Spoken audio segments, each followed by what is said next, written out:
त्रिदलं त्रिगुणाकारं त्रिनेत्रं च त्रियायुधं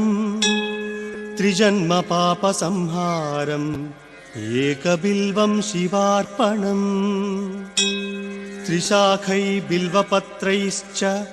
अच्छिद्रै कोमलै शुभै तव पूजां करिष्यामि एकबिल्वं शिवार्पणम् कोटिकन्या महादानं तिलपर्वतकोटयः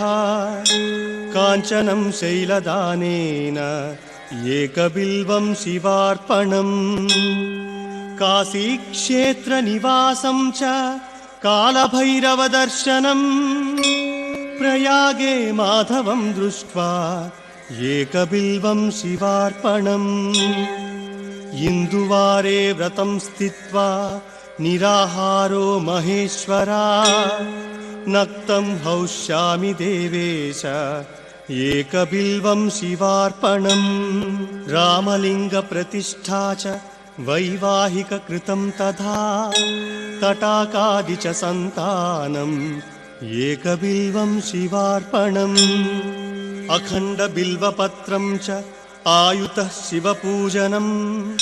कृतं नाम सहस्रेण एकबिल्वं शिवार्पणम्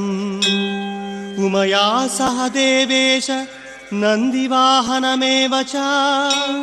भस्मलेपन सर्वाङ्गम् एकबिल्वं शिवार्पणम् सालग्रामेषु विप्राणां तटाकं दशकूपयो यज्ञकोटिसहस्रश्च एकबिल्वं शिवार्पणम् दन्तिकोटिसहस्रेषु अश्वमेधशतक्रतौ कोटिकन्या महादानम् एकबिल्वं शिवार्पणम् बिल्वानां दर्शनं पुण्यं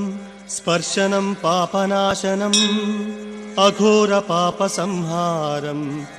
एकबिल्वं शिवार्पणम् सहस्रवेदपाठेषु ब्रह्मस्थापनमुच्यते अनेकव्रतकोटीनाम् एकबिल्वं शिवार्पणम् अन्नदानसहस्रेषु सहस्रोपनयनं तथा अनेकजन्मपापानि एकबिल्वं शिवार्पणम् बिल्वाष्टकमिदं पुण्यं यः पठेत् शिवसन्निधौ शिवलोकमवाप्नोति शिवेन सह मोदते।